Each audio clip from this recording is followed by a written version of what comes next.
Oigan, chamacos, regresando ya de vacaciones y tenemos a nuestro historiador de cabecera, Alejandro Rosas, que ya está con nosotros. Rosso, muy buenos días. Buenos bienvenido. días, Ya Alejandro. nos extrañaba. Y nosotros extrañábamos a ti. Aunque sea lunes maldito, que ya es mi campaña. El lunes maldito. Lunes maldito, así es. Así es, pero tenemos que sobrevivirlo. Y si lo hacemos juntos, nos lo No, claro, eso es los lunes tienen sus pequeños destellos de brillantez. Así es venir aquí. Hasta en el infierno de Hasta pronto en el se ve la infierno. luz. Claro, exactamente. Oye, ¿y qué tenemos en el infierno de hoy? Pues fíjate que en las últimas semanas he estado preparando algunos textos y di alguna conferencia que se tituló ¿En qué momento se jodió México? Sí. A partir de lo que en algún momento Vargas Llosa escribió en Conversación en la Catedral, ¿en qué momento se jodió el Perú? Ajá. Entonces, bueno, a partir de ahí, pues empecé como a ver algunos elementos. Yo creo que hay un momento importante que define a los 4 jinetes del apocalipsis mexicano. ¿Cuáles serían estos 4 jinetes? Sí. Sería autoritarismo, Sí. simulación, Sí. impunidad y corrupción. Muy bien. O sea, creo que esos están presentes prácticamente desde que México es independiente. Y creo que el momento en que podemos decir donde sucedió eso es, hay una especie de limbo. Nosotros nos quedamos atrapados entre la monarquía y la república. Muy bien. Porque ya lo habíamos hablado aquí. ¿Por qué somos autoritarios? Porque finalmente venimos de una larga tradición centenaria de autoritarismo. Si le sumamos a los 200 años más o menos que fue el Imperio Azteca, con un gobierno monárquico, luego los 300 años de dominación, con 63 virreyes, ya tienes ahí 500 años en que fuimos autoritarios. Que es algo que planteaba tu colega Salmerón. Exactamente. ¿No? Esas disyuntivas. Exactamente. De pronto que dices, bueno, ¿es melón o sandía, no? Exacto. Y melón representa, pues, quedarse con lo que ya estaba, pues, medio maquillado. Y la otra opción que nunca tomamos. Exactamente. Aquí el problema fue que después de estos 500 años elegimos muy bien ser una monarquía en 1821. Sí. Fracasó. Pero en vez de quizá buscar un mecanismo distinto, yo creo que si hubiera sido la monarquía, hubiéramos avanzado finalmente hacia la república, pero como en un proceso. El problema es que después de la monarquía, lo que decidimos fue inmediatamente la república. Es como si tú te duermes chiva y a la mañana siguiente le vas a la América. No, antes perro. Exactamente, Perro. antes perro. Fue lo mismo. Imagínate una sociedad, un gobierno que no tenía ni idea de lo que era la república, el federalismo, la representación popular, la democracia. De pronto dice, ¿por qué no somos república? Y yo creo que exactamente cuando vas analizando todo lo que fue el siglo XIX te das cuenta de que nos quedamos en medio. Ni terminamos, ni dejamos atrás la monarquía, pero tampoco saltamos a la república. Y entonces nos quedamos en el limbo. Estamos en el limbo desde entonces. ¿Por qué? Porque, por ejemplo... Un limbo que finalmente se hizo operativo. Exactamente. Construimos un régimen híbrido. Exacto. Absolutamente, que se hizo operativo. Y entonces, para hacerlo operativo, tuvimos que recurrir de estos 4 jinetes. El autoritarismo. No nos ha gobernado en México hasta recientemente, digamos, yo creo que desde Zedillo cuando pierde en el 97 las elecciones en la Cámara, generalmente todos fueron caudillos. Sí. Caudillos institucionales por el PRI en el siglo XX, eso sí, porque el PRI como partido se convirtió en un caudillo institucional, pero hacia atrás todo salvo Madero. Madero es una ruptura histórica en el proceso histórico mexicano, porque él es un ciudadano que llega, que el voto y habla de democracia y creen los ciudadanos, bye, lo matamos. Sí. Pero todos los demás, Carranza, Obregón, Porfirio Díaz, Juárez, hasta Lerdo de Tejada se convirtió en caudillo, Santana, hemos estado acostumbrados al caudillo y al hombre providencial. Entonces, obviamente, nos cuesta muchísimo trabajo quitarnos esa idea del autoritarismo y estos presidentes que vemos, que les cuesta mucho trabajo, se sienten incómodos. Pero hasta la fecha. Claro. O sea, estamos sobreviviendo en el limbo todavía. Exactamente. Luego, el segundo básico es la simulación. Oye, en el limbo, ahora que estabas diciendo, la figura que de pronto en mi mente enferma aparece es en esta decisión que hay que tomar, ¿no? De ir a un lado o ir a otro y apostar todo para ello con todo y su proceso, ¿no? Claro. Pero llega esta decisión donde dices, tienes que decidir, perdón que use este ejemplo, pero es el único que mis ojos vieron. Tienes que decidir si eres niño o niña. Y de pronto, lo que sucede en México es, oye, ¿y si somos los dos? Porque si somos los dos y hubiera que darlas, tenemos para darlas. Y si tuviéramos que ponerle de otra forma, tenemos con qué ponerle. O sea, nunca nos va a faltar por ninguno de los dos lados. Ups. Me gusta la teoría histórica. ¿Te gusta? Sí, efectivamente. ¿Qué sería la teoría Chochito y el Pilín? Claro, yo a veces he dicho que somos una sociedad con un gobierno bipolar. Sí. O sea, tenemos cosas muy luminosas en este país hoy en día.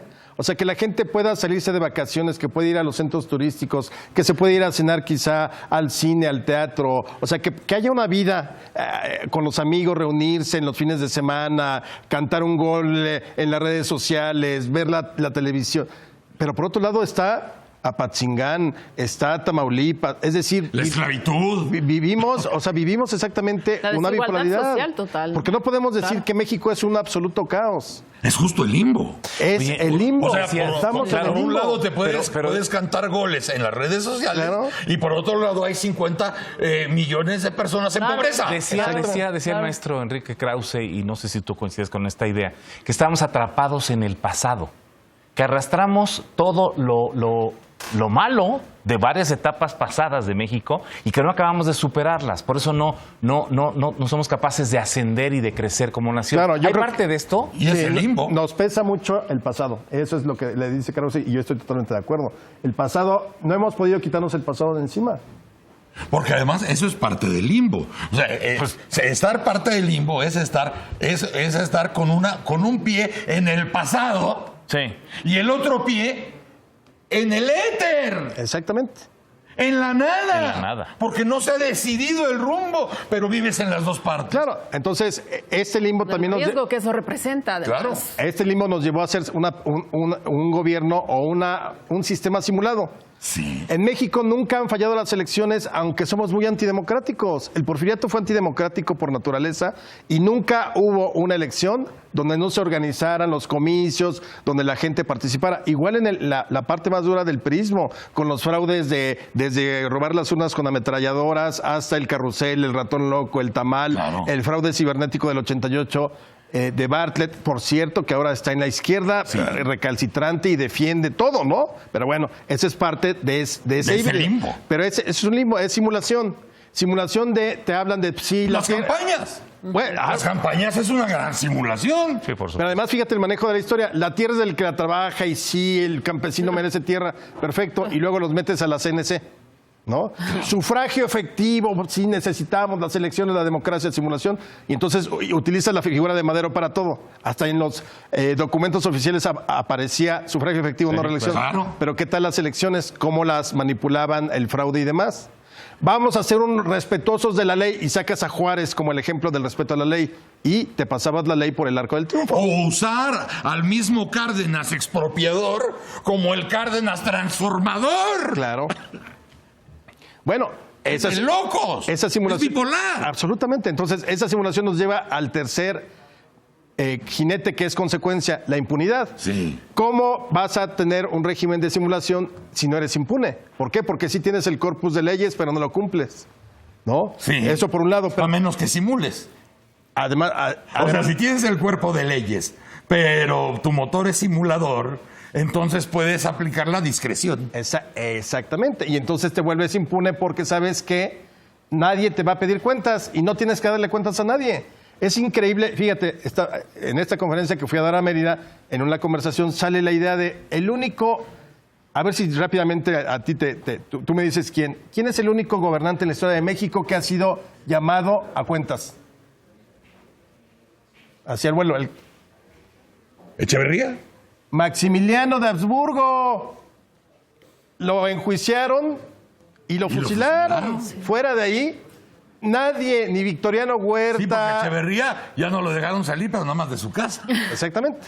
Sí, bueno, quizá él podría ser, pero realmente ya no hubo consecuencias. No ha habido no hubo consecuencias.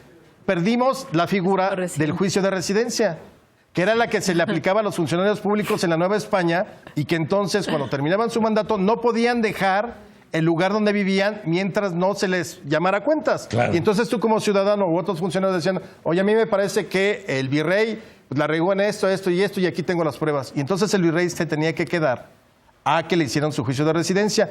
Sí, pues sí la regué, pues multa o distintas penas. No, pero tienes razón, fue Maximiliano el único. El único gobernante de la historia de México llamado a cuentas, porque en el Echeverría es un caso muy específico, que le acusaban de genocidio y demás. No por lo como gobernó, no por las consecuencias de un gobierno populista, no por las consecuencias de López Portillo de la nacionalización de la banca o de la crisis del 94 o lo que sea. Es el único Maximiliano. Cerro de las Campanas, que creo que hoy tendríamos, Sí, como porque dice... incluso a Díaz Ordaz le dieron embajada. Claro, yo creo que como en Benito España. Taibo lo dice, hoy tendríamos que rehabilitar el Cerro de las Campanas. Vamos a barrer, a limpiar, ahora vénganse, ¿no? Y por último, todo esto nos lleva a la corrupción. ¿Cómo sostienes un limbo? Pues con todo corrupción. eso. Claro. ¿Por qué no respetas las leyes? ¿Por qué no respetas las instituciones? No, porque además, estando todo en estado de simulación, pues tendrás que aceitar todo ese sistema con corrupción. favorcitos, con dineritos, prebendas, arreglos. con terrenitos, con información privilegiada. Y entonces cuando intentamos romper todo esto, viene lo que estamos viviendo. Se rompieron todos esos arreglitos, todas esas componendas, todos esos sobreentendimientos entre la autoridad y la delincuencia.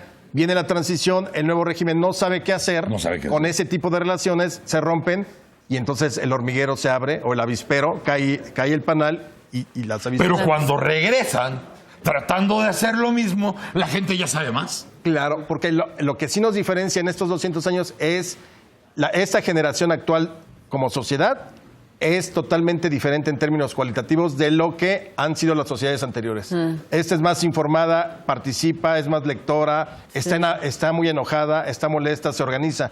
Creo que es la gran diferencia que nos lleva a pensar que quizá sí hay una posibilidad de dejar el limbo atrás a través de la transformación de la sociedad. Pero los cuatro jinetes del apocalipsis siguen siendo igual, o peor, por la tecnología, por todo lo que pasa. Hoy viven aquí con nosotros estos cuatro. Autoritarismo, simulación, impunidad y corrupción. Aumentados, ¿eh? Aumentados. ¿Irá para largo el asunto?